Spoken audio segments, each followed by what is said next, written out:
여러분, 뭐가 좀 바뀌지 않았습니까? 어, 미디어를 좀 개발을 해서 자막 처리하게끔 만들었습니다. 오늘 처음으로 이렇게 하다 보니까 약간 좀 틀린 것도 있을 수도 있고요. 좀 이렇게 좀 적응을 하다 보면 좀 틀릴 것도 있는데 굉장히 좋은 것 같아요. 우리 교회는 앞서가는 교회입니다. 우리 교회 하나님이 은혜 주셔서 또 귀하게 또 사역을 감당하는데 하나님이 기뻐하실 줄로 믿습니다. 여러분, 아까 우리 대표 기도하시는 우리 이능모 집사님이 기도한 것처럼, 저는 발음이 잘 안 되더라고요. 그냥 터키라고 그럴게요. 터키와 시리아 쪽에 많은 지진 피해로 힘들고 고생 또 어려운 가운데 있습니다. 그래서 우리가 1차로 의복하고 내외를 보내드려서 너무 감사하다는 얘기를 들었는데, 우리 저번 주에 광고한 것처럼 이번 주에 드려지는 이 구제 선교 헌금을 통하여서 조금이나마 그들에게 보탬이 되게 하시고, 또 이번 또 지진을 통하여서 이 터키 시리아 땅에 복음이 들어가게 되고 그곳에 하나님의 역사하심이 나타나는 이것이 이루어지기를 원합니다. 이렇게 보면은요, 지나오고 보면은 시련과 어려운 가운데 어떻게 하나님이 이렇게 하실 수가 있을까라는 그런 마음과 생각이 있지만, 지나고 나고 보면은 그것이 더 축복이었다는 것이죠. 우리가 눈으로 보기에는 그 지진으로 인해서 많은 피해 가운데 어려움이 있겠지만, 하나님이 보는 이 눈으로, 하나님이 보는 측면에 있어서는 복음이 들어가기 위한 하나님의 계획함이 있는 줄로 믿습니다. 그래서 우리는 할 일은 우리가 최선의 노력을 다해서 돕고 또 기도하고 그들이 다시 힘받고 회복되는 것을 기도하는 것이 우리의 일인 줄로 믿습니다. 그래서 여러분들 감동되시는 대로 구제헌금하시면 좋을 것 같습니다. 저는 오늘 요한복음 1장 29절로 34절까지의 말씀을 통하여 요한이 증언하는 예수 그리스도라는 제목으로 여러분들과 은혜를 나누고자 합니다. 하나님이신 예수님께서 이 땅에 인간의 모습으로 자신을 드러내셨습니다. 그리고 이 세상에 자신이 온 것을 깨닫기를 원하셨고 알기를 원하셨어요. 그래서 하나님은 예수님이 이 땅에 오시기 이전에 세례 요한을 통하여서 예수가 누구인지를 전파하고 예수가 누구인지를 알게 하기 위해서 준비시켰던 것입니다. 그래서 세례 요한은 예수님보다 먼저 이 세상에 와서 뭐라고 얘기했습니까? 천국이 가까웠으니 회개하라라고 말을 선포하면서 물로 세례를 주었던 것입니다. 이 사람들은 이러한 세례 요한이 궁금했던 것이에요.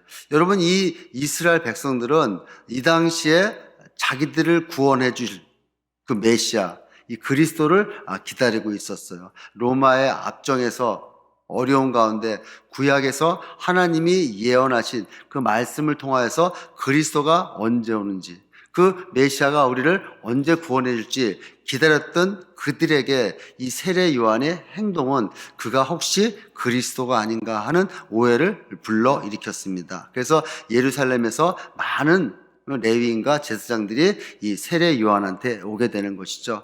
우리가 지난 시간에 말씀을 나눈 것처럼 네가 누구냐? 네가 그리스도냐? 아니면 네가 엘리야냐? 네가 그전에 언약했던 선지자냐? 라고 얘기했을 때 이 세례 요한은 얘기합니다. 나는 아니다. 나는 아니고 나는 이사야 선지자가 예언한 말씀처럼 이 광야에 외치는 소리이다. 그러니까 예수 그리스도, 이 그리스도가 이 땅에 오게 하기 위해서 오는 것을 알리는 그 소리에 불과하다라고 말하는 것이죠. 이 말은 뭐예요?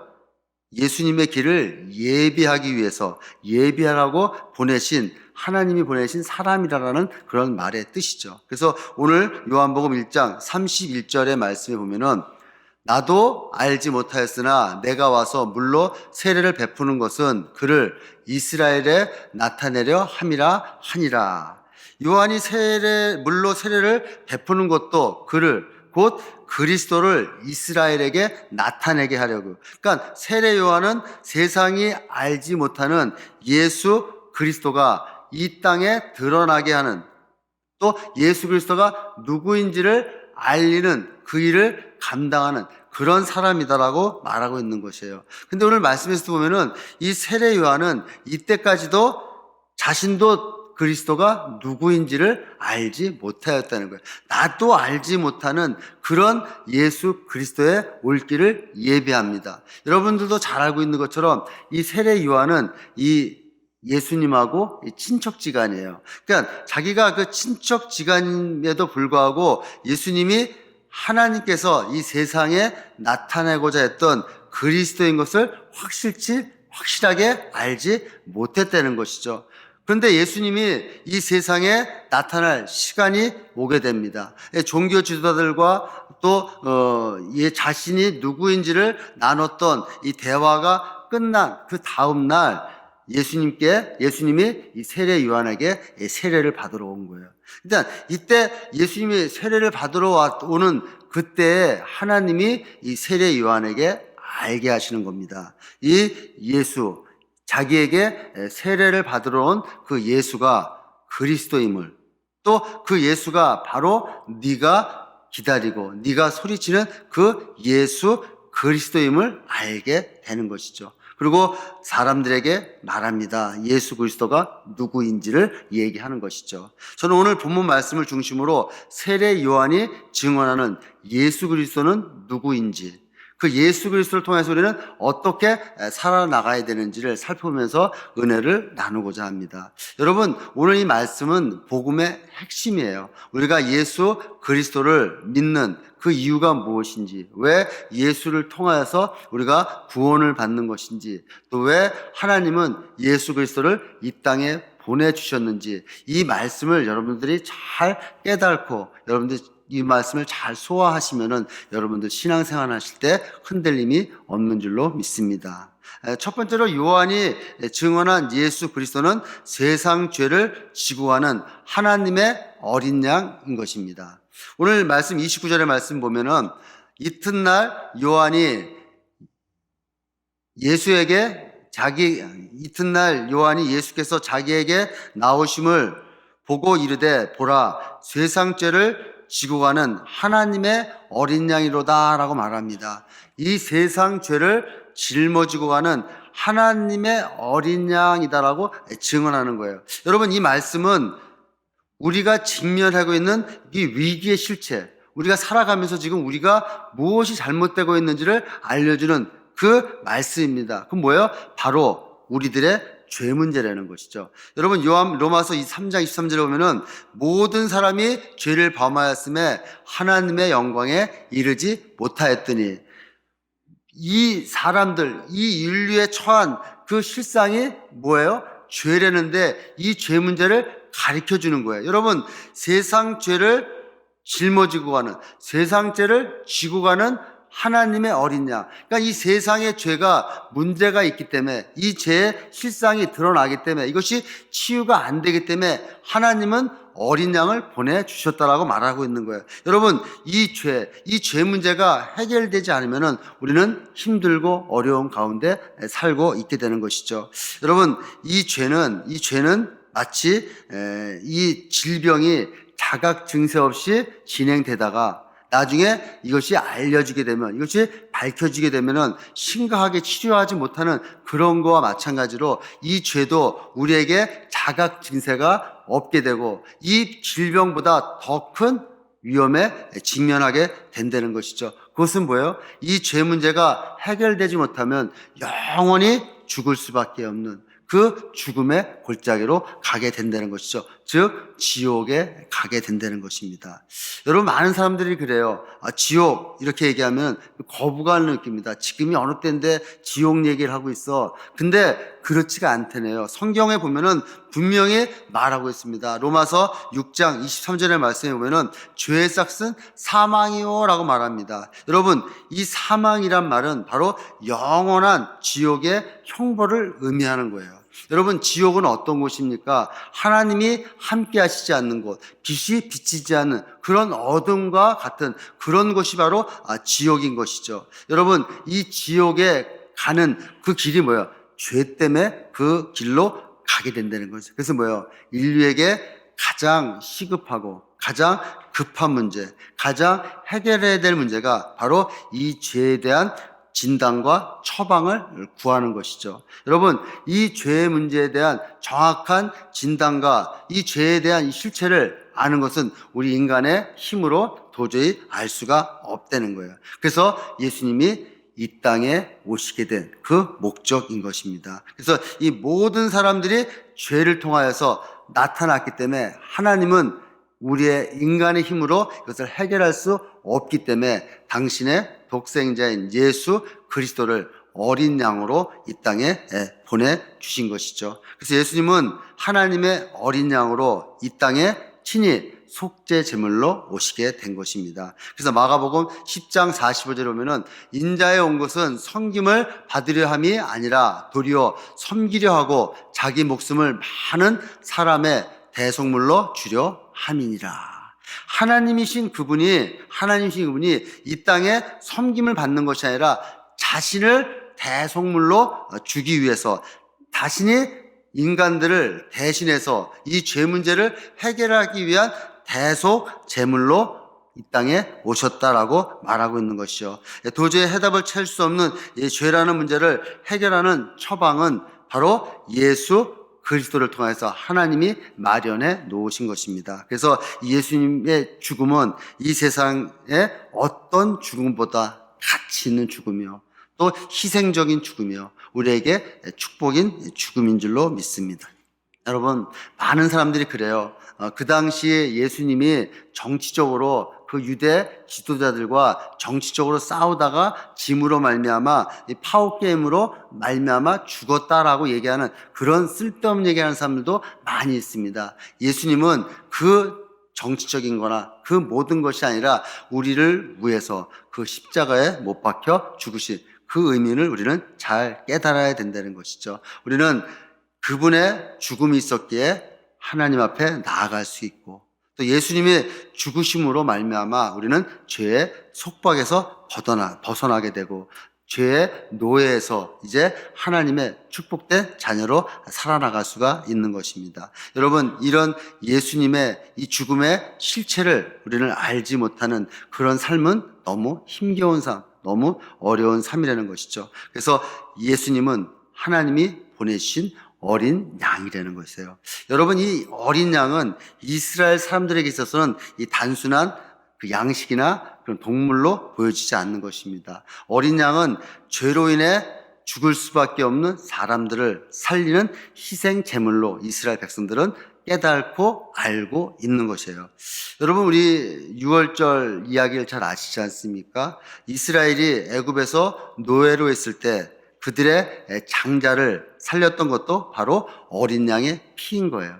그러니까 이 모든 장자를 다 죽이는 그 재앙 가운데서도 어린 양의 피를 문설주에 발랐을 때 그 바른 집의 장자를 죽이지 않는 이 어린 양의 피의 권세를 받게 된다는 것이죠. 그리고 또 이스라엘 백성들은 또 죄를 지었을 때 그 죄를 용서받기 위해서 희생제사를 드리는데 희생제사의 제물이 바로 어린 양을 사용하는 것을 볼 수가 있습니다. 이 어린 양, 희생제물로 사용했던 이 어린 양, 그러니까 구약시대에 썼던 이 어린 양은 일시적으로 한시적으로 그 죄가 속죄함을 받지만 하나님이 보내신 이 어린 양, 예수 그리스도의 대속 제물은 영원토록, 과거나 현재나 미래토록 영원토록 우리의 죄를 사함받게 된다는 것이죠. 여러분, 그리고 이 어린 양은 하나님이 보내주신 거예요. 여러분, 우리가 창세기 22장에 보면은 하나님 아브라함이 자신의 독자 이삭을 데리고 모리아산의 번제물로 들어갑니다. 이 이삭이 아버지한테 물어보는 거예요. 아버지,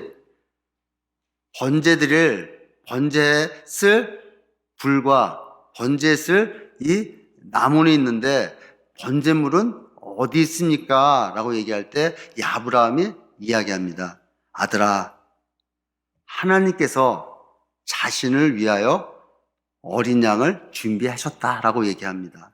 하나님이 자신을 위하여 어린 양을 준비하였다라고 얘기하면서 그 어린 양, 순양을 이삭 대신 바치게 되는 것이죠. 그것이 바로 여호와 일의 축복 아닙니까? 그거와 마찬가지로 하나님께서는 하나님의 어린 양을 우리에게 보내주신 것입니다. 그 하나님의 그 어린 양, 그 어린 양에 대해서 이 이사야 선지자는 이렇게 얘기하고 있습니다. 이사야서 53장 7절 말씀 보면은 그가 곤욕을 당하여 괴로울 때에도 그 입을 열지 아니하였으며 마치 도수장으로 끌려가는 어린 양과 털 깎는 자 앞에 잠잠한 양같이 그 입을 열지 아니하였도다. 예수 그리스도의 모습은 뭐예요? 하나님이 보내주신 그 어린 양은 털 깎는 자 앞에서도 잠잠히 입을 열지 않았다라고 말합니다. 예수님께서 사람의 육신을 입고 이 땅에 오신 것도 바로 어린 양과 같이 피를 흘려 죽으셔야만 했기 때문에 그런 것이죠. 여러분, 하나님은 영이시기 때문에 죽을 수가 없어요. 하나님은 영이시기 때문에 피를 흘릴 수가 없어요. 피 흘림 없이는 사함받기 없다라고 말한 그 말씀처럼 우리는 피를 쏟아야 되는데 하나님이신 영이신 그분은 피를 쏟기 없기 때문에 인간의 육신의 몸으로 오셔야 되기 때문에 하나님은 바로 예수 그리스도를 어린 양으로 보내주신 것입니다. 그 어린 양 대신 예수 그리스도가 피 흘림으로 말미암아 우리는 모든 죄에서 사함을 받을 수가 있는 것이죠. 그래서 하나님께서 세상의 죄를 져야 할 어린 양을 보낼 정도로 이 세상에는 죄악이 관영하고 우리는 그 죄악 가운데 살게 있는 그 상황이었다는 것이죠. 그래서 예수님을 통하여 우리가 죄인임을 돌아보시고 하나님께서 우리를 사랑하셔서 당신의 독생자인 예수 그리스도를 우리에게 어린 양으로 보내주신 그 하나님의 그 사랑, 또 십자가의 은혜와 사랑을 깨닫고 나갈 때 여러분 이 땅 가운데 하나님의 축복된 자녀로 살아가는 여러분 되실 줄로 믿습니다. 그런 여러분 되시기를 주의 이름으로 축복드리겠습니다. 두 번째로 요한이 증언하는 예수 그리스도는 성령으로 세례를 베푸시는 분이십니다.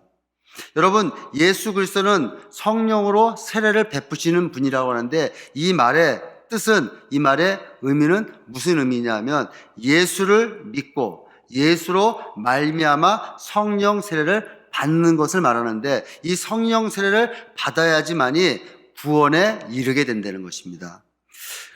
여러분, 성령 세례를 받지 않으면 우리는 구원받은 인생이 아니라는 거예요. 그러니까 디도서 3장 5절 말씀에 보면은 자신에게 물로 세례를 디도서 3장 5절 말씀입니다. 디도서 3장 5절 우리를 구원하시되 우리의 행한 바 의로운 행위로 말미암지 아니하고 오직 그의 궁일하심을 따라 중생의 시승과 성령의 새롭게 하심을 하셨나니라고 분명히 말하고 있죠. 우리의 행한 바 의로운 행위로 말미암지 않고 오직 중생의 시층과 성령의 새롭게 하심에 따라 우리는 구원을 받을 수가 있는 것입니다. 여러분, 유대인들은 할례를 구원의 표징으로 가졌습니다. 할례를 받은 사람만이 이스라엘 백성이라는 그런 구원의 표징으로 삼았어요. 오늘날 많은 우리 성도님들, 많은 사람들이 교회에서 하는 이 물로 받는 세례, 또 이 세례를 구원의 표징으로 생각하는 경향이 많습니다. 여러분, 물로 세례 받는 것은 구원의 외적인 표현이지 그것이 구원의 징표는 될 수가 없다는 거예요. 여러분, 성령으로 세례를 받아야지만이 우리는 바로 구원받은 사람으로서 살아갈 수가 있는 것입니다. 여러분, 사도행전 19장에 보면은 사도 바울이 에베소에 들립니다. 그래서 에베소에 한 제자를 만납니다. 그리고 그 제자에게 이렇게 물어봅니다. 너희가 믿을 때 성령을 받았느냐? 물어볼 때 그 제자들이 대답합니다. 우리는 성령의 계심도 알지 못합니다. 라고 얘기하는 거예요.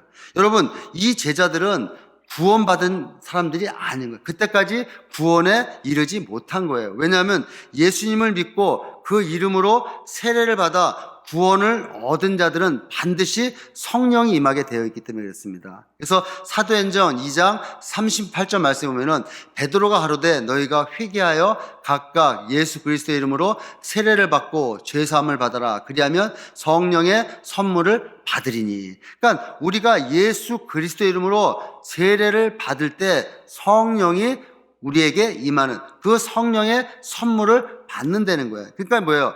요한이 세례만 알았던 그 에베소의 그 제자들은 그 성령을 받지 못했기 때문에 구원에 이르지 못했다는 거예요. 그래서 이 사도 바울이 그들에게 예수의 이름으로 세례를 주고 예수 이름으로 기도할 때 그들이 성령의 충만함을 받고 성령 세례를 받음으로 구원에 이른 것을 볼 수가 있습니다.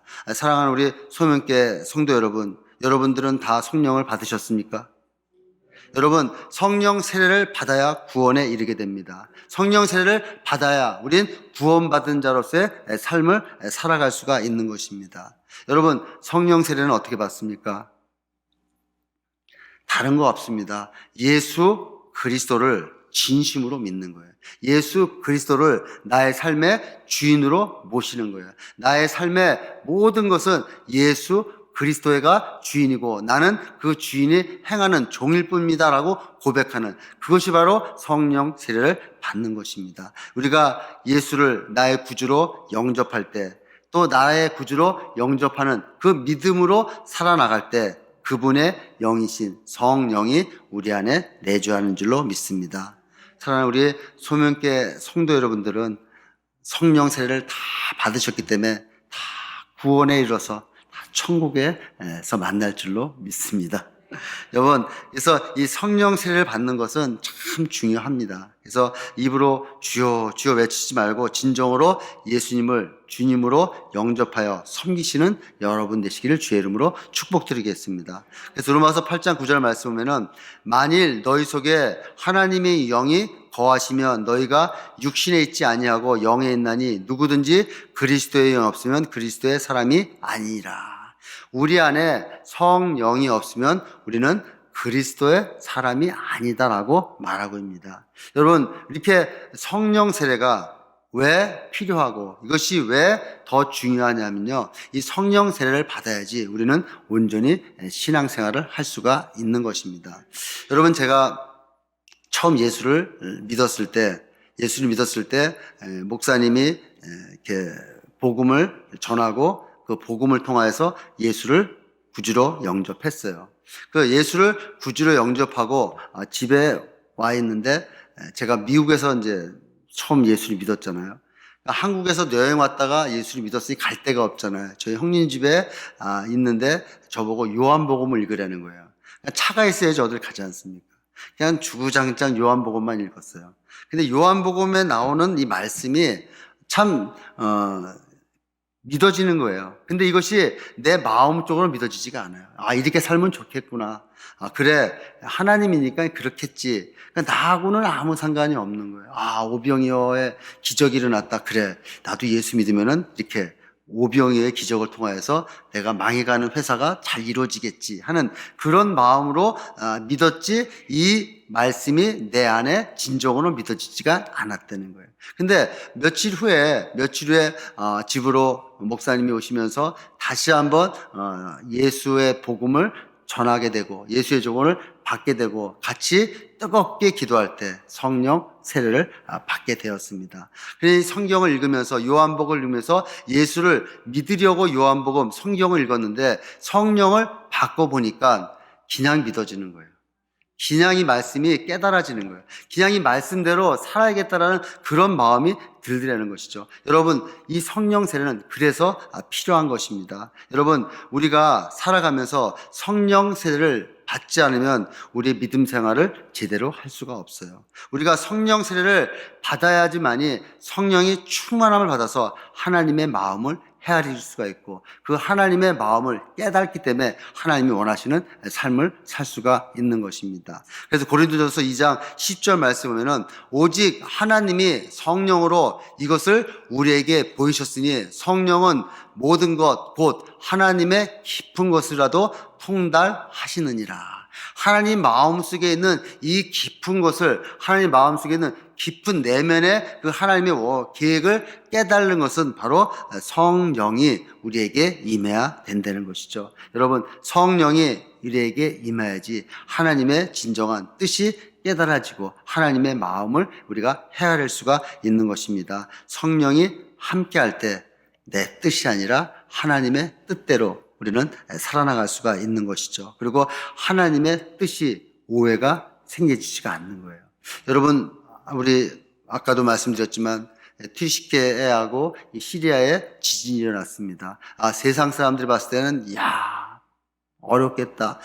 힘들겠다. 그 국민들 너무 어려운 가운데 살겠다. 물론 우리 믿는 사람들도 맞습니다. 그러나 우리 안에 성령이 임하면 그 사건, 그 현장을 바라보면서 하나님은 그 민족에게 더 큰 축복을 주시기 위해서 그런 어려움을 줬겠구나라는 하나님의 그 심정이 이해가 되는 것이죠. 이것이 바로 성령이 내 마음 가운데, 내 삶 가운데 임해야 되는 것이죠. 그렇게 깨달았을 때, 그렇게 성령이 내 마음에 왔을 때 깨달아진 말씀대로 우리가 살아나갈 수가 있고, 또 하나님의 말씀이 내 삶의 지표가 될 수가 있다는 거예요. 여러분, 성령이 내 안에 없으면, 성령이 임하지 않으면 하나님이 말씀이 깨달아져도 그 말씀대로 살아나가지 못합니다. 그러나 하나님의 말씀이 깨달아져서 살아나갈 수 있는 그 방법은 바로 내 안에 성령이 임해야 되는 것이죠. 성령이 우리 가운데 임할 때 우리는 하나님의 온전한 뜻대로 살아갈 수가 있는 것입니다. 그래서 하나님께서는 예수 그리스도를 이 땅에 보내주신 그 이유가 바로 성령 세례를 베풀어 주시기 위해서 예수 그리스도를 보내주신 것이죠. 아멘. 그런 예수 그리스도를 통하여 여러분 다 성령 받은 줄로 믿습니다. 성령 받은 여러분, 주님의 뜻대로 살아나감으로 말미암아 하나님이 기뻐하시는 여러분 되시기를 주의 이름으로 축복드리겠습니다.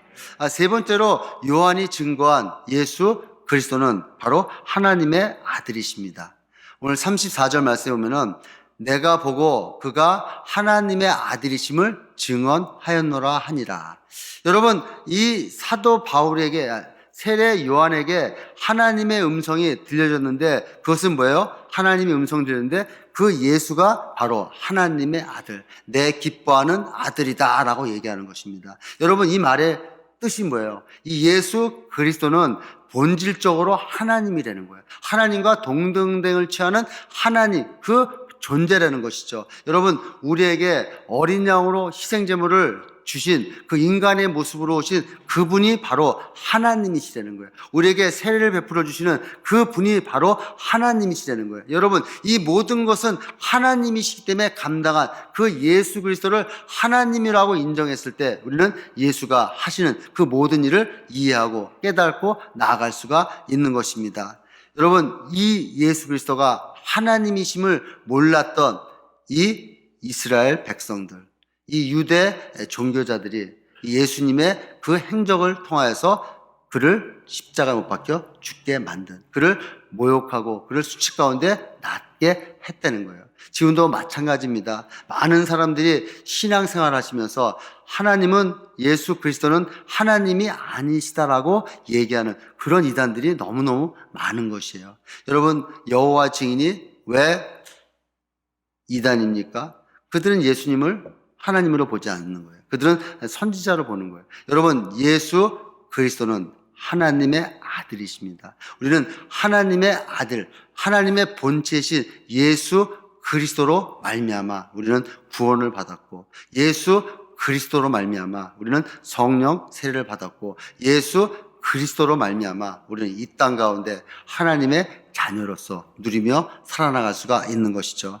우리 사랑하는 소명교회 우리 성도 여러분, 요즘 세상이 힘들고 어렵고 또 인플레이다 많은 환경 가운데 어려운 가운데 있습니다. 그렇지만 예수 그리스도가 하나님의 아들이심을 믿고 예수 그리스도를 통해서 우리 영이 구원받고 영생의 선물을 받았다면 그 예수 그리스도로 말미암아 여러분 축복된 인생이 되는 그 삶을 살아야 된다는 것이죠.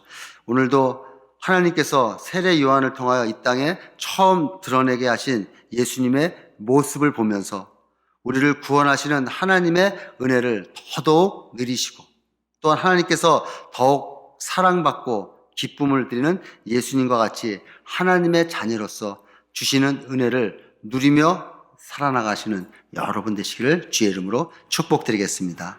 아멘.